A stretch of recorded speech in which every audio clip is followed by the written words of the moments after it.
Hello everyone, today we are going to read Lucky Strike Chapter 6. Alright, let's get into it. Great Granny's garters, Grandpa said when they drove to the corner of Billy Bowleg's park. They gaped through the cracked windshield as the ancient truck idled in the middle of the turpentine street. Cars filled with the weedy parking lot as far as the eye could see. Mr. Billy, the town's unofficial traffic director, waved cars this way and that, with one hand while the other clutched his ever-present portable radio. There must be something else going on, a baseball or soccer game, Nate said, his eyes big as hubcaps. Those can't all be here for my fish fry, can they, Grandpa? Grandpa threw the truck into gear. One way to find out. Grandpa steered the truck through the crowded parking lot. All kinds of people. Some Nate recognized, and some he didn't. Strolled and skipped and raced to the park. Blankets and picnic baskets and small children hung from arms. "Over here!" someone shouted. "Over here, Mr. Harlow." "That's Coach Hull from my school," Nate gasped. Nate Hull trotted over to the truck, grinned through the car window. "We saved VIP parking right in front for the guest of honor. We don't want Nate walking all the way across the parking lot and getting struck by lightning again," he said, winking. "Don't think that's too likely," Grandpa said. Nate made a mental note to ask Jen about those odds. Grandpa pulled Alfred, the old green truck, into the parking space that was sure enough parked VIP parking. He shut off the engine and patted Nate on the knee. You look like you're about to be shot," he said. "It'll be fine. All these folks are here because of you." "Yeah, but why?" Nate asked. "Most of these people don't know me well enough to say boo to." Grandpa pushed open the truck door. "Spunk up, boy. It'll be fine." Nate stepped out of the safety of the truck cab and eyed the sky nervously. His grandfather took his bandaged hand in his own. "It's okay, Nate. I won't let anything hurt you." Nate was about to say that even his grandfather couldn't control the heavens when he felt a warm surge of energy pass from his hand to his grandfather's. Grandpa gave Nate's hand a careful squeeze. "Let's go enjoy the fish fry." More people than he could ever remember seeing in his entire life covered the green grass of the park and the playing fields. Children raced back and forth, playing tag and ambushing the unsuspecting with water pistols. Blankets and beach towels formed a giant patchwork quilt under the magnolias, live oaks, and palm trees. And the most wonderful smells rode the salty air from the field house. Nate said, closing his eyes and smiling. "Hush, puppies."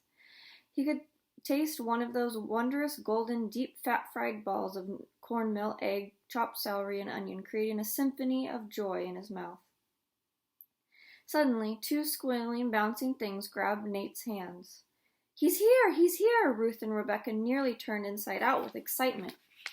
Ruthie scaled his bony legs and clamped her arms around his neck, tight as a tick. "You're here! You're finally here!" she hollered out so loud that just for a moment Nate purely wished his hearing hadn't come back. Rebecca tugged on Grandpa's hand. "Mr. Harlow," she said, "you have to see all the food.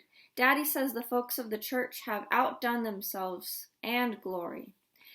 And indeed they had. Table after table groaned under the weight of the shrimp casseroles, crab cakes, pots of gumbo, pyramids of sweet corn that could put the pharaohs to shame, buckets of coleslaw, baked beans, green bean salad, potato salad, pans of fried okra, oyster pies, heaps and heaps of cornbread and biscuits, and, of course, mounds of perfect golden hush puppies. Nate nearly swooned. "Well, sound the trumpets of Jerusalem," a big voice boomed. Reverend Beam waved to Nate and his grandpa from the giant black vat. "Come on over and give me a hand, Jonah," he called to Grandpa. Planks of fish and balls of hush puppy dough sizzled and swam in the fry grease. The Reverend threw an arm around Nate's shoulder and spread out the other arm wide.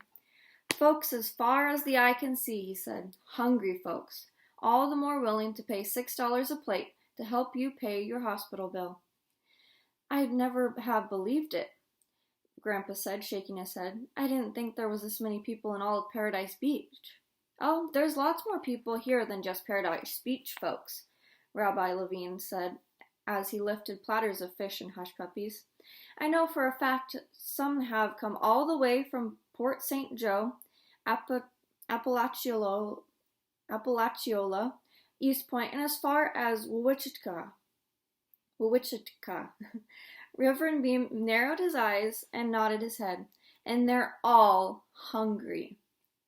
He handed Grandpa an apron. Don't think you're going to have to worry about selling your boat, Jonah, the Reverend said in a low, confidential voice.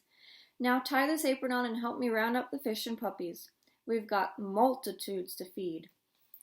Grandpa wiped at a suspiciously wet eye. Nate, Jen's waiting for you over in the shade. She's serving up the sweet tea and lemonade. I'm sure she'd like your company. Sure enough, in the generous shade of the town's older live oak tree stood Jen, stiff as a log in a starched white dress. A pair of yellow rubber gloves reached all the way up to her elbows. She took the money from the thirsty like it was a long dead fish. She handed the customers their drinks carefully so as not to touch them. Nate stepped behind the table. Hey, he said, thanks for doing this. A small shudder ran through Jen. It's bad enough I have to wear a dress when it's not Sunday. She looked particularly greasy dollar from the runny-nosed boy. But I have to almost touch all these people. I'm sorry, Nate mumbled. I wouldn't do it for anyone else, Jen said. I know. Thanks, he said. Really. Jen wiped out a trickle of sweat on her forehead. Nate knew for a fact that Jen purely hated to sweat. Still, she smiled with one half of her mouth. You know what they say. Weirdos and losers stick together, Nate said with a grin. Through thick and through thin, they said together, laughing. Just then, Ricky Sands and his little brother Brandon stepped up to buy their drinks. Nate busied himself pouring lemonade into cups. Can I see it? Little Brandon asked. Nate looked from Brandon to Ricky. Ricky shrugged. See what? Where you got hit by lightning. Nate touched the bandages on his hand. It's all wrapped up right now. But little Brandon was not a boy to take no for an answer. Well, shoot, can I touch it then? Nate's face reddened beneath the plague of freckles. The kids all say it's a miracle, Brandon explained. It must be like magic, right, Ricky? Like superpowers? The boy looked up at Nate with wide eyes. Do you got superpowers now? Nate fiddled with a cup. I wasn't really hit directly by the lightning. Yeah, but... Cut it out, Brandon, Ricky said. He was just lucky. Yeah, but...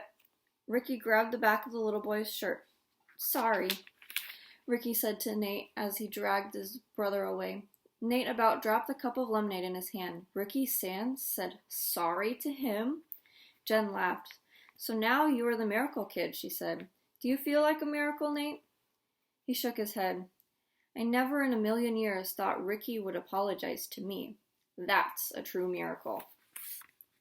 As the dusky shadows stretched long across the grassy fields, and as the seagulls fussed and fought at the overflowing garbage cans, Councilman Lamprey climbed up on the slapdash stage. A microphone squealed in his hands. He cleared his throat. I want to thank everyone for coming out to help one of our own in need, and I want to especially thank all the good folks who weren't even from Paradise Beach for coming all this way. Applause and whistles scattered the gulls. I always say we may not have big fancy high-rises and resorts that some of the other beach towns have, but fishing folks look after each other. Of course, I wouldn't mind having some of that money all those tourists bring, Councilman Lamprey said with a wink. Before we start the football game, I'd like to invite our esteemed mayor to say a word or two. The councilman turned to a grizzled black Labrador retriever sitting on the bottom of the steps. Mayor Barnacle Bill, would you please come up here? The dog trotted up the wooden steps, wagging his slightly bent tail. A red bandana with the word mayor hung around his neck, along with an old dog collar. Would you care to speak a word or two? Councilman Lamprey held the microphone down to the mayor's silver muzzle. Roof, roof, roof, barked the mayor. Everyone cheered, and the mayor wagged his tail. Councilman Lamprey popped a hush puppy in the dog's mouth. Coach Hull set about organizing a flag football game between a bunch of kids from Nate's school and kids from their biggest rival, St. Mary's Catholic School. After the teams had been picked, Reverend Beam stepped to the corner of the field and held up his hands. Silence fell across the well-fed crowd. I want to thank each and every one of you for coming out this fine evening to help our good friends and neighbors, Nate and Jonathan Harlow. A wide plank of sunlight broke through the sunset and settled on the Reverend's shoulders. Now, I know our little town hasn't had much to celebrate in a long while. What with the rerouting the interstate and that hurricane year before last, we've seen some tough times. I reckon it seemed like good luck has passed us by, like the tourists. Heads nodded, someone hollered. You got that right. It's all them astronauts flying around up there, old man Marler called out. In a lower voice, the Reverend said, but hard times bring out the best in folks, and here we all are. Reverend Beam spread his arms wide, his big voice rising, and then the miraculous happens. One of our very own gets struck by lightning, right out of the clear blue sky, I might add, and lives. That, my friends and neighbors, is something to celebrate. Everyone seemed to forget it wasn't a direct hit, Jen muttered. The Reverend smiled and turned to Nate and Jen, lounging on the sidelines. I think it only fitting that Nate be the one to call the coin toss to see who gets the kickoff. Nate suddenly felt cold all over. His head pounded.